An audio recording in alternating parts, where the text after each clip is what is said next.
et bienvenue dans un nouveau top 10 d'MJ Prise One et surtout, joyeux Saint-Valentin avec un peu de retard. Ouais, le thème d'aujourd'hui c'est l'amour. L'amour, la plus grande des émotions, celle qui unit les hommes et les femmes, autre combinaison possible, pour un avenir plus épanoui, heureux ou non, ainsi que la base de toute l'humanité. Preuve en est, elle vous fait faire des conneries mais aussi de grandes choses, comme tout être humain. Et c'est bien sûr dans la fiction que nous pouvons avoir les meilleures histoires d'amour. Parce que, soyons honnêtes, les vraies histoires d'amour dans la vraie vie sont rarement passionnantes. Peu importe la pub ridicule que l'on fait autour. Dans la fiction, on crée des personnages, leurs liens, leurs épreuves et tout ce qui va avec, les rendant les plus attachants et passionnants possibles, créant de l'émotion chez le spectateur qui dépasse le quatrième mur. On aura beau se plaindre qu'il y a toujours une histoire d'amour dans les films, mais seulement voilà, c'est une base, l'amour. C'est la base des émotions. S'il n'y a pas d'émotions, pourquoi on en aurait quelque chose à foutre du film? L'amour est un bon outil pour nous permettre d'avoir quelque chose à foutre de ces personnages, d'avoir envie de les accompagner dans ces aventures. Et aujourd'hui, nous allons parler de ce que je considère comme étant les meilleurs couples dans le cinéma, dans le jeu vidéo et tout ce qui s'ensuit. Bon, encore une fois, ce sont mes préférences. Donc, ne m'en veuillez pas trop de ne pas avoir mis votre couple préféré dans ce top. Mais histoire d'en mettre certains d'accord, voici quelques mentions honorables. O'Neill et Carter dans Stargate, des personnages que tout oppose, surtout les scénaristes qui ne feront jamais débuter officiellement cette histoire-là, à part pour faire baver les fans. Peter et MJ dans Spider-Man, dommage qu'ils soient chiants dans le 2. Cloud et Iris dans Final Fantasy VII, qui aurait pu être une belle histoire d'amour s'il n'y avait pas ça.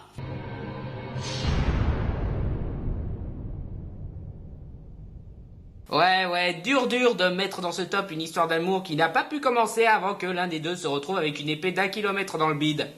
Jack et Rose dans Titanic, qui, hélas, ne m'a pas super touché, et de plus, c'est vrai que cette conne de Rose aurait pu laisser une place sur son radeau, ou échanger les places une ou deux fois par exemple. Ulrich et Yumi de Code Lyoko, encore une fois, cette histoire n'a jamais concrètement commencé à cause de scénaristes sadiques et de prods qui veulent censurer des petits bisous. Classe. Et enfin, le commandant Shepard et toute personne possédant une paire de nichons, un pénis, des écailles, peu importe. C'est un petit peu triché, quoi, parce que dans ce genre de jeu, le personnage principal, c'est pratiquement nous. Donc mettre notre histoire d'amour avec tel personnage, tant qu'à faire, autant mettre notre véritable histoire d'amour avec notre véritable copine. Donc, ça c'est fait, donc c'est parti pour le top 10 des meilleurs couples de fiction qui m'ont tout simplement ému.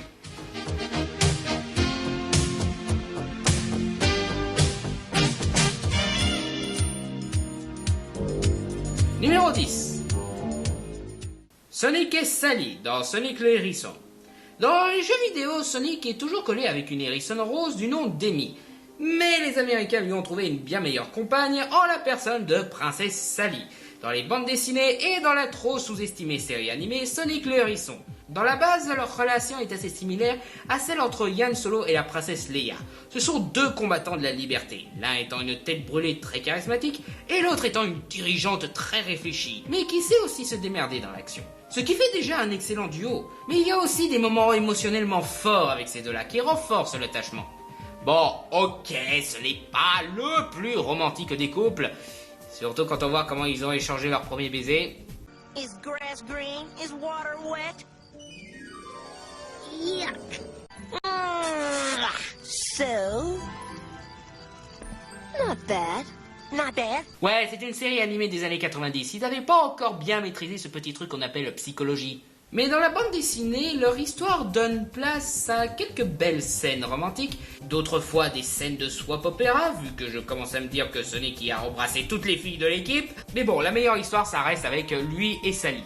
Je pense que ce que j'aime surtout, c'est le côté Princesse Leia et Han Solo, justement. Mais en plus mignon, et avec un peu plus de temps avec nos héros. L'opposition des deux caractères qui vont cette fois-ci à l'extrême, et qui, unis, forment une personnalité parfaitement équilibrée contre le reste du monde, dans une guerre qui serait perdue d'avance s'ils n'étaient pas aussi déterminés qu'ils le sont. Sonic et Sally, peu importe le format ou la combinaison, cela reste une histoire d'amour qui garde de sa force malgré la vitesse. Numéro 9. Hitomi et Van dans Escaflowne. Cette histoire d'amour est un peu comme un Twilight fait correctement. L'adolescente banale qui doit choisir entre le beau mec romantique ou le mec simple et dévoué. Sauf qu'ici, la fille n'est pas une salope manipulatrice, dépendante des mecs et égoïste.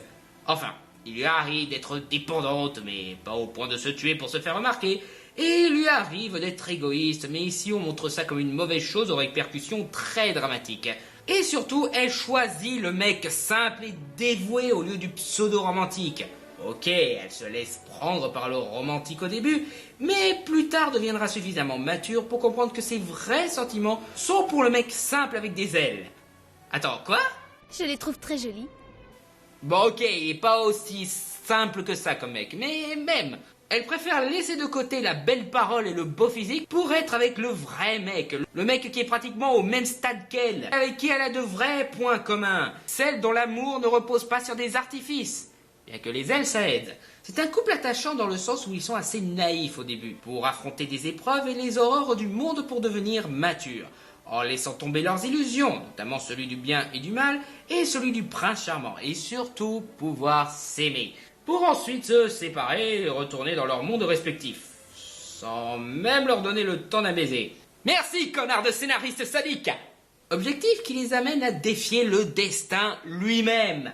Non, sérieux, les méchants dans cette série ont une machine pour manipuler le destin. Et c'est leur union qui détruit la machine et sauve le monde. C'est pour dire à quel point ils en affrontent des épreuves. Donc, aussi cliché que cela puisse paraître, même pas le destin peut les séparer. Même dans le film non canonique, leur couple est intéressant. Bon ok, il commence mal avec Van qui essaye de tuer Hitomi, mais ici les personnages ont déjà eu leurs désillusions et leurs blessures. Donc ils s'apprennent à se connaître et à se guérir mutuellement. Leur romance n'est jamais officialisée ici, mais bon, on sent quand même certains liens forts qui arrivent à nous toucher. Et ne me demandez pas ce que vaut le manga, parce qu'au vu des critiques, je n'ai pas eu le courage de le lire. Pour l'instant. Mais bon, dans la série ou dans le film, c'est un excellent couple qui envoie aux chiottes toutes les pseudo-romances comme Twilight. Ces sentiments seraient-ils plus forts que toutes les pensées de ceux qui ont voué leur rêve à la guerre? Mais est-ce que cet instant, créé par la fragile union de deux êtres, pourra durer éternellement? Tiens, j'ai reçu un mail. Merci, connard, de m'avoir privé d'une bonne partie de mon texte pour une de mes futures critiques, signé... Alert spoiler? Il est pas censé être mort?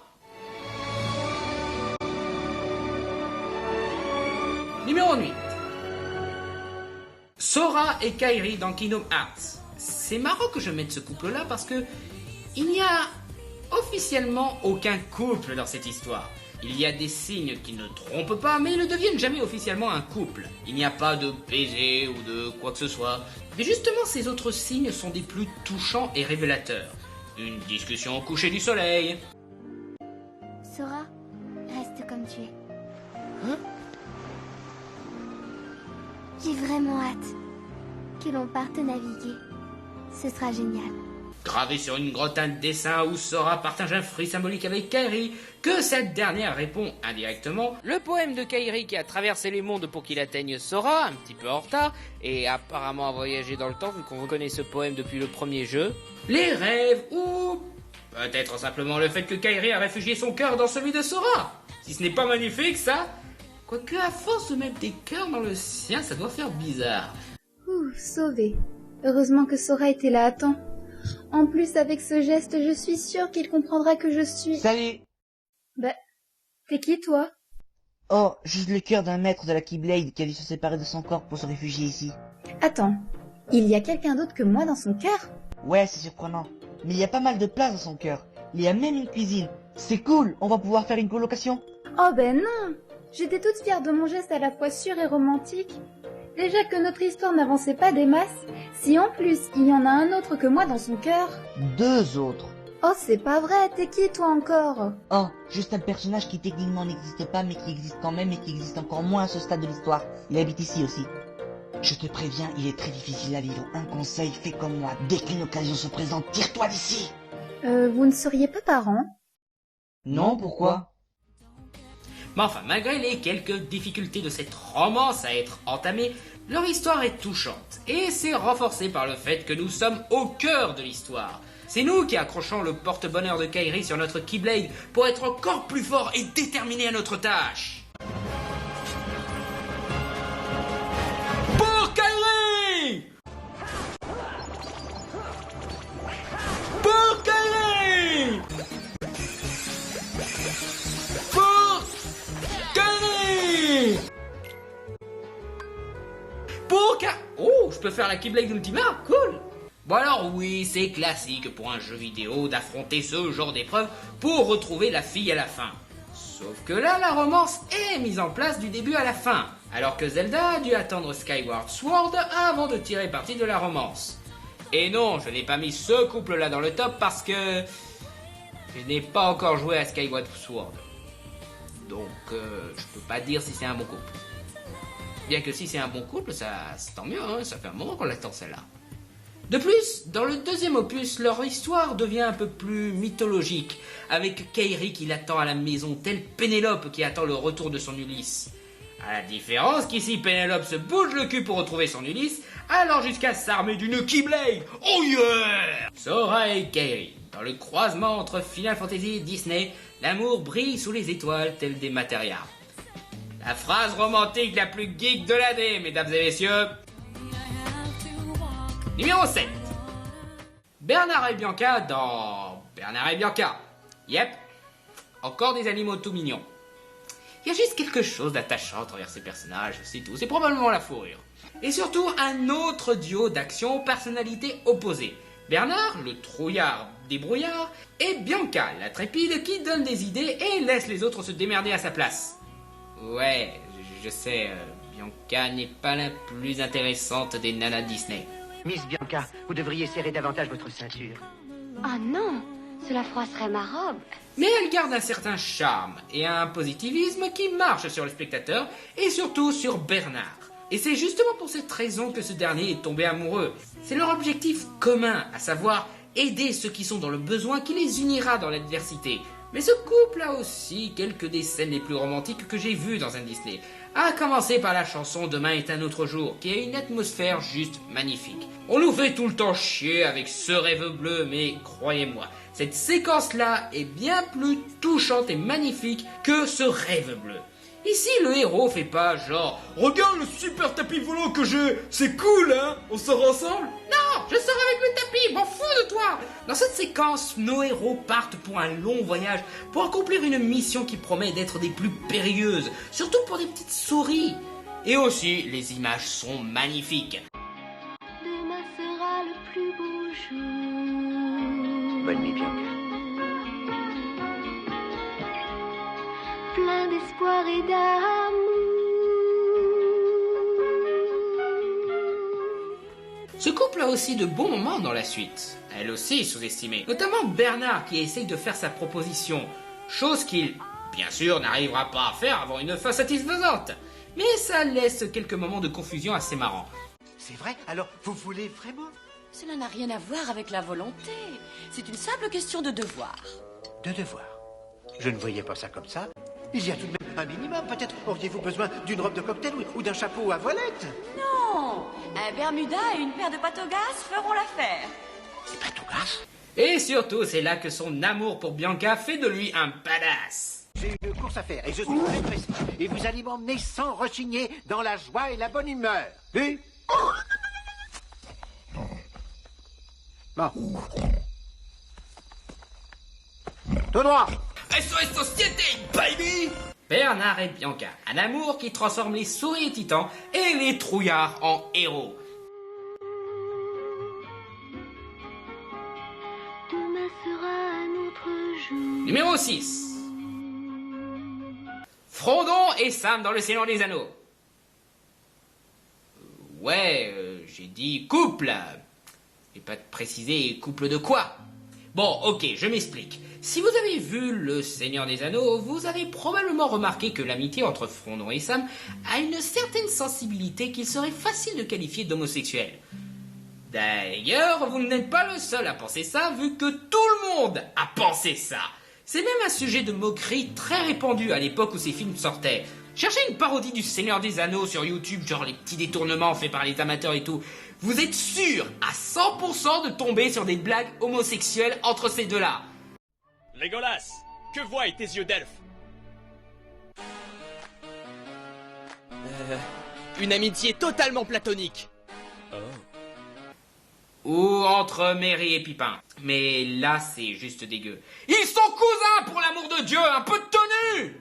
Seulement, là où beaucoup prenaient ça à la rigolade, moi, je prenais ça au sérieux. Non, sérieusement, ces deux-là sont tellement touchants que j'aurais voulu qu'ils s'embrassent quand ils étaient coincés dans ces restes de montagne du destin. Qu'est-ce que Sam se fait chier à vouloir épouser l'autre serveuse qu'il n'a fait que croiser une fois durant une fête? Et pour ceux qui demandent, non, je ne suis pas homo. On peut vouloir voir deux hommes s'embrasser tout en étant hétéros.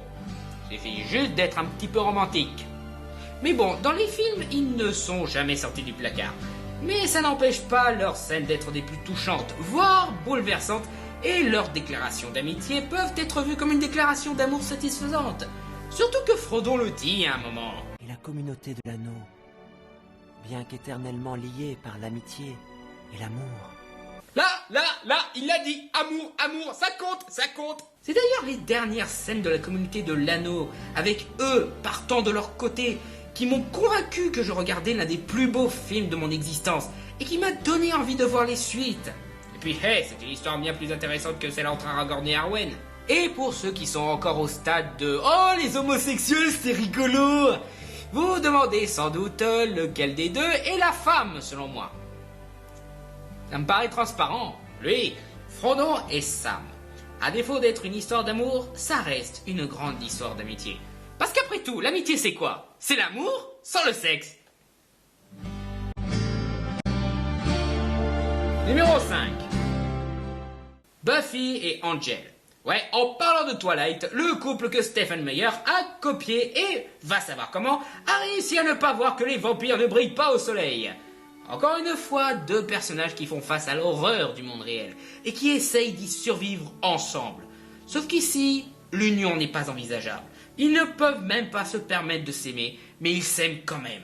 Ils font partie de deux mondes différents dans tous les sens du terme. Et en plus de ça, laisser libre cours à leur amour amènerait à la catastrophe, que ce soit en transformant Angel en monstre, ou priver le monde d'un héros, ou encore rebooter l'univers en faisant crac-crac. Attends, quoi? Les histoires d'amour sont arbres des fois. Ce n'est pas une histoire heureuse comme dans Twilight, parce que la vie n'est pas une histoire heureuse. C'est un long combat où le seul espoir est d'espérer qu'à la fin on aura droit à la récompense qu'on espère recevoir. Peu importe les combats, les révélations, la séparation et les autres amours, leur amour reste fort. Et l'objectif pour mettre fin à la bataille qu'ils engagent sur deux fronts. Mais là où le couple marche vraiment, c'est... Tiens, encore un mail? Qui c'est encore?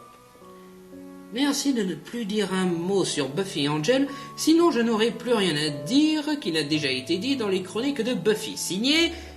moi. Ma vie est zarbe des fois.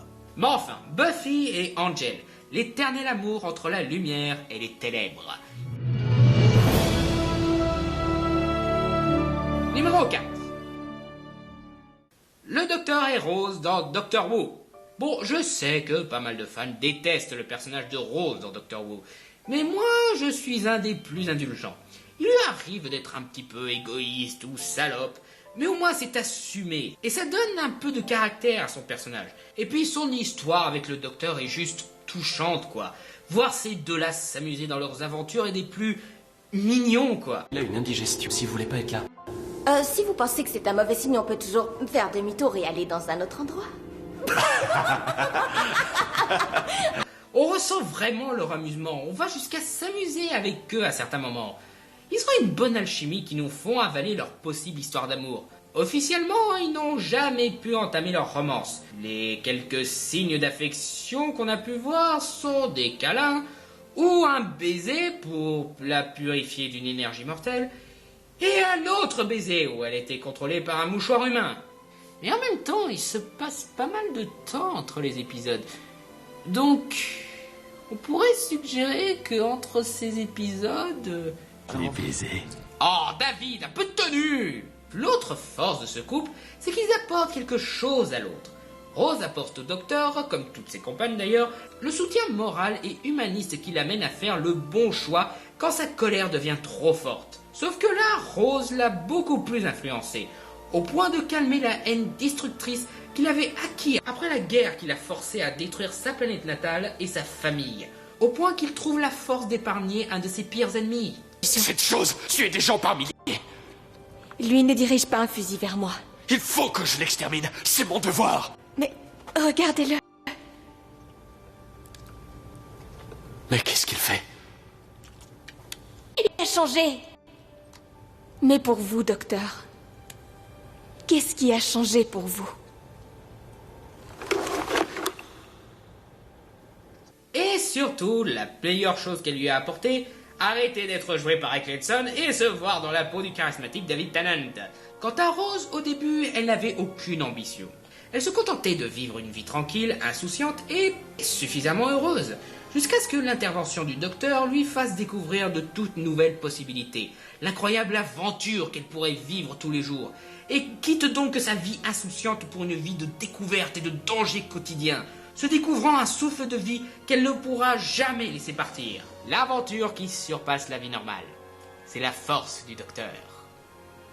Mais avec Rose, cela passe presque de l'obsession. Elle renie son ancienne vie presque totalement, au point de renier son petit ami Mickey, ce qui fait que beaucoup de personnes la trouvent assez salope et cruelle. Et dans un sens, ils ont raison, c'est ce qui la rend plutôt fascinante d'ailleurs. Elle est prête à tout renoncer pour être avec le docteur, parce qu'elle a gardé ses ambitions au fond d'elle, jusqu'à ce que le docteur lui a donné la liberté et le goût de vivre à nouveau. Je sais, ça ressemble à une certaine Bella Swan, mais Rose montre que son affection va vraiment vers le docteur et la vie qu'il lui a offert. Et à certains moments, elle est prête à se sacrifier, ou même renoncer à l'aventure pour être avec le docteur. Mais comme les plus grandes romances, il faut que ça finisse en drame, avant qu'elle puisse vraiment commencer. Soi-disant. Dans un épisode, Rose se retrouve coincée dans une autre dimension, séparée du docteur, et à vivre une vie normale. Plus ambitieuse, mais normale et fade après ses aventures. Quant au docteur, il va jusqu'à créer une supernova pour pouvoir parler une dernière fois à sa bien-aimée.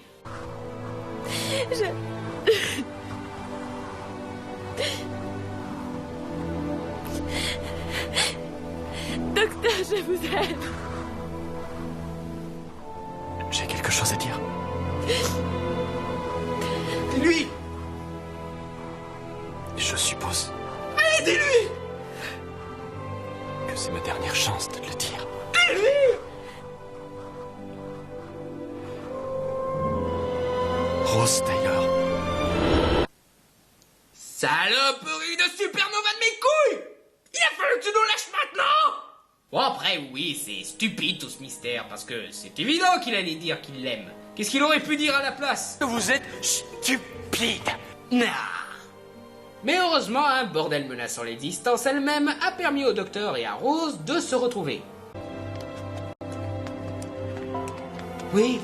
Oui.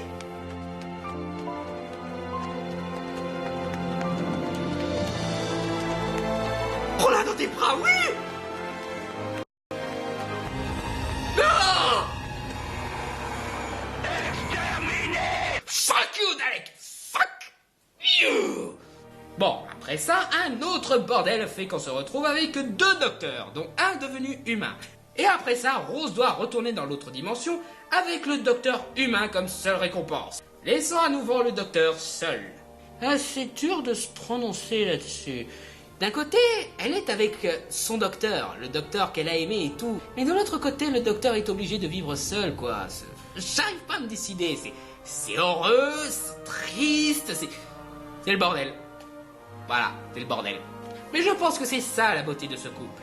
L'harmonie dans un univers de bordel. Numéro 3. Wally et Eve dans Wally. Parfois, les meilleures histoires d'amour sont les plus simples.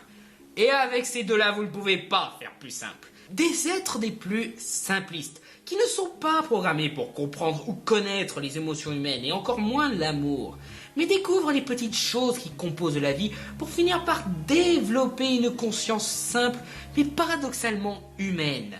et enfin des émotions qui les unira tous deux. Cette partie est déjà une excellente raison d'adorer cette histoire, mais en plus de ça, ils sont très mignons. Ils sont tellement mignons que même parler comme des Pokémon les rend mignons.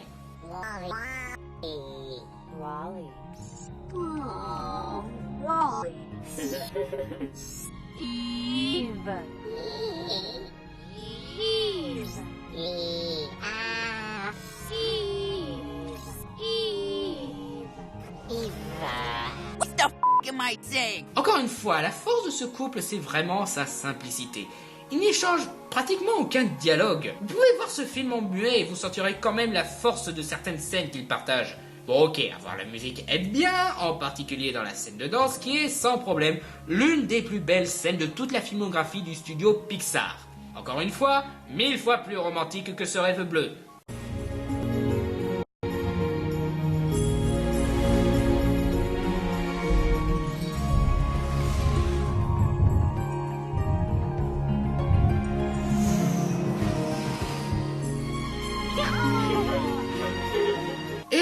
Malgré le fait que ce ne sont que des machines au design assez simple, qui affichent des expressions faciales très limitées et quelquefois hybrides, leurs émotions sont fortes. Il est pratiquement impossible d'avoir aucune empathie envers ces deux-là. Voir Eve se battre contre le temps pour sauver Wally est tétanisant. Ils arrivent à nous donner une envie absolue de voir Wally tenir par la main son amoureuse. Un truc simple, un truc banal à la limite. Une toute petite action qui devient le centre de nos intérêts dans cette heure-là. Cet amour qui naquit dans des robots qui ne devaient accomplir qu'un seul objectif. Dans des entités que logiquement ne peuvent pas éprouver une telle émotion. Des êtres qui deviennent vivants par la curiosité et laissent tomber leur objectif principal, leur but de vivre, leur raison d'existence pour cette information nouvelle qui devient leur seul désir. Ah, et aussi le fait que Eve est plutôt badass. Et j'adore les badass au grand cœur. Wally et Eve, montrant que l'amour peut venir de n'importe où. Numéro 2. La Belle et la Bête dans... La Belle et la Bête. Oui, je sais, encore un dessin animé Disney. Vous aurez pu dire ce que vous voudrez à propos du Disney, ils savent faire de bonnes histoires d'amour. En tout cas, mieux que certains non-Disney. Une histoire d'amour classique, et pour une bonne raison. Savoir son côté universel. C'est un amour qui au début n'avait aucune chance, surtout du côté de la bête qui agit en véritable connard, en plus de ressembler à un monstre, et d'avoir pour seul nom la bête. Il y a eu plusieurs variantes de ce couple, notamment la série télé avec Ron Perlman, ou à travers d'autres personnages comme Hellboy avec Ron Perlman. Ah, Ron Perlman, le moche le plus romantique du monde. C'est toujours mieux que les tronches de plâtre de Twilight ou les métrosexuels. Mais enfin, je me base surtout sur la version Disney sur ce coup-là, parce que c'est la version la plus pure, la plus iconique et l'une des plus efficaces. Je pense que c'est le côté cohabitation qui marche le plus. Ces deux personnages que tout oppose, où le conflit règne, apprennent à vivre ensemble, à se connaître, à s'apprécier et, à la surprise de tous, sauf du personnel, du spectateur, du cheval, à s'aimer. C'est même assez marrant de les voir en conflit avant qu'ils finissent par tomber amoureux. Ça fait mal! Vous restiez tranquille, vous auriez moins mal. Si vous ne vous étiez pas sauvé, ça ne serait pas arrivé. Et si vous ne m'aviez pas fait peur, je ne me serais pas sauvée. Je vous avais dit de ne pas aller dans l'aile ouest. Et moi, je vous dis que vous avez très mauvais caractère. Mais bien sûr, ce qui marche surtout, ce sont les personnages en eux-mêmes. Belle est une femme intelligente et positive, qui force l'admiration et nous met vite de son côté pour son envie de découvrir quelque chose qui changerait sa vie. Et la bête, bien que colérique, finit par se découvrir une forme d'apaisement dans son océan d'amertume et de colère, et devient surprenamment sympathique avec la nana qui l'a forcée à être sa prisonnière pour sauver la vie de son papa. C'est extraordinaire. Je n'ai jamais vu autant de livres de ma vie. Vous êtes contente? J'ai l'impression de rêver. Alors ils sont à vous. Oh, merci infiniment. Tiens, maintenant que j'y pense, qu'est-ce que je fous là? Je sais plus. Je crois que c'était un truc avec votre père ou quelque chose. Ouais, un truc à propos d'un prisonnier aussi. Mais quel prisonnier? Je ne sais pas. Je crois que c'est un certain Steve. Et cet amour est confronté au monde extérieur, le monde qui ne voit qu'un prince charmant, beau et musclé pour pouvoir aimer Belle, et ne voit qu'un monstre sanguinaire qui ne mérite que la mort en la bête, amenant une confrontation entre le prince charmant, vaniteux et envieux, et l'homme imparfait mais sincère et dévoué, faisant aussi la confrontation entre l'humanité et la bestialité de la bête. Humanité qui se reconnaît pendant une seconde dans son adversaire, et l'épargne pour s'accepter et devenir digne de sa bien-aimée et devenir son prince. Ce n'est pas seulement une belle histoire d'amour, c'est une histoire qui inspire à sortir des bornes, à découvrir plus que ce que l'on nous destine, et bien sûr à voir au-delà des apparences. Waouh! Avec toutes les phrases que je balance dans ce tome, je commence à me demander combien de filles j'ai fait orgasmer et combien de mecs j'ai fait vomir avec tout ça. La Belle et la Bête, même si beaucoup continuent à ignorer le message de cette histoire et font de l'apparence une priorité, elle continue à vivre et à prier. Et le numéro 1 des meilleurs couples de fiction est Tidus et Yuna dans Final Fantasy X. Peu importe ce que dit Spoonie dans ses vidéos hilarantes, ces deux-là sont très attachants. Je pense que ce qui marche le plus à propos de ce couple, c'est le format. Peu importe les conneries qu'on vomit sur les jeux vidéo, c'est probablement le meilleur format pour avoir une romance. Parce que on est littéralement au centre de l'histoire. On affronte les épreuves avec eux, on interagit avec eux. Ce sont pratiquement des potes à ce stade. Donc, quand deux d'entre eux entament une histoire d'amour, on se sent plus investi que dans un film ou un livre. Bon, je me doute que certains seront déçus que je n'ai pas mis un autre couple de Final Fantasy, genre Claude et Aeris ou Squall et Linoa. Seulement pour l'un, je ne suis pas particulièrement touché, et pour l'autre... Ouais, c'est un petit peu handicapant pour avoir une romance complète, hein. Puis je préférais quand elle était avec Zack. Mais enfin, retour à Tidus et Yuna. Ce sont des personnages très moqués par beaucoup de gens. Notamment Spoonie, dont la haine légendaire pour les Final Fantasy n'arrête jamais de me faire rire, malgré notre différence d'opinion. L'un des meilleurs exemples de scène moquée est celle où les deux se forcent à rire pour oublier leurs problèmes.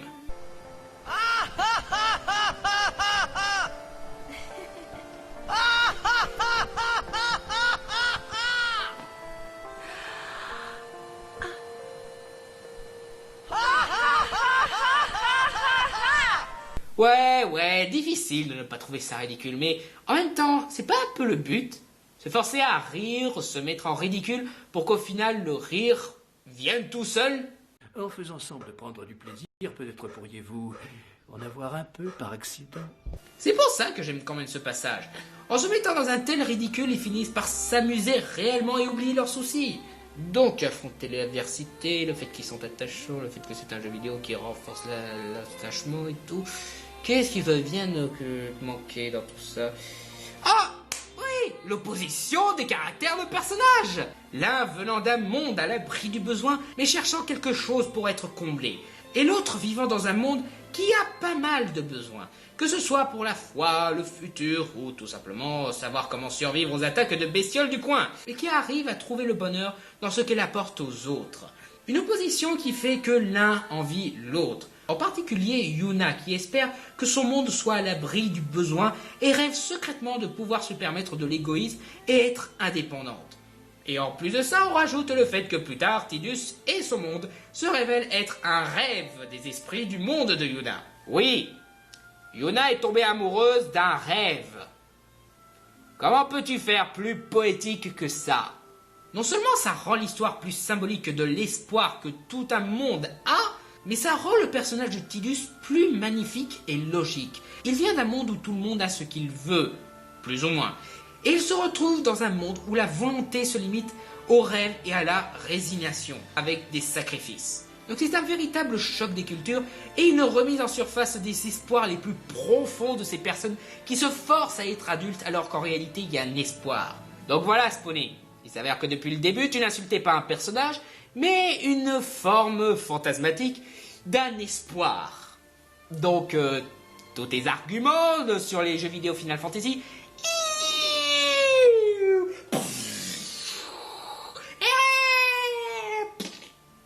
Et bien sûr, leur histoire finit par les faire évoluer. Tidus finit par céder au sacrifice, son sacrifice, pour que Yuna puisse enfin vivre la vie qu'elle a mis de côté pour le devoir.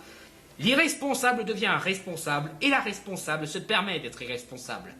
Cette confrontation de volonté et responsabilité laisse aussi place à des scènes qui vous bouleversent, notamment quand Tidus découvre le sacrifice qui marquera la fin de leur quête et se rend compte de ce que signifiaient tous les mots qu'il a balancés durant cette quête. And I've been telling Yuna, let's go to Xanarkand together. Let's beat Sin.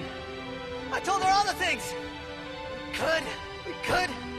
And all along, the whole time, I didn't know anything. But Yuna, she'd just smile. Donc on rajoute une histoire de maturité, fin de l'enfance, qu'est-ce qui reste aussi? Ah mais oui, de magnifiques séquences qui envoient aux chiottes ce rêve bleu. Non, je ne déteste pas Aladdin, ni même cette chanson. J'ai le droit de trouver ça un petit peu surestimé tout en aimant. Qu'est-ce que je pourrais dire d'autre à propos de ces deux tourtereaux? Ils m'ont séduit, moi et des millions de fans, au point que Square Enix s'est permis de faire plaisir aux fans et de nous offrir une suite faisant revenir Tidus, tout en nous donnant le choix de faire en sorte que Yuna accepte son absence et vive au jour le jour. Mais bon, on a tous choisi qu'on voulait le revoir, donc voilà, Tidus et Yuna. Avec tous les couples de Final Fantasy, il a fallu que celui qui me touche le plus soit celui entre un joueur de football et une danseuse. Tout est dit. Et voilà mon top 10 des meilleurs couples. Maintenant, je vais me faire une bonne dose d'Expendables pour enlever tout ce rosé.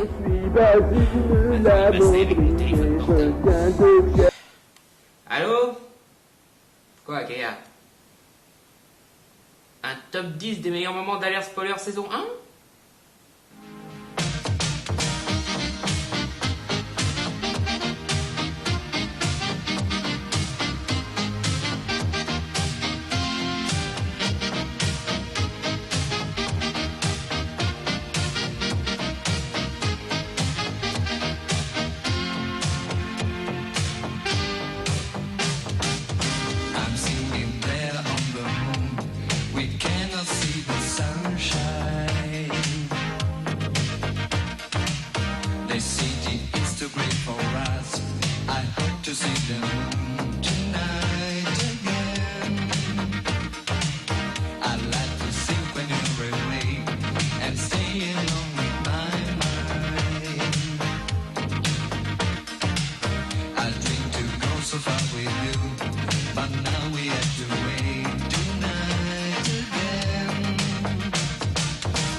Et surtout, joyeux Saint-Valentin! On va y arriver.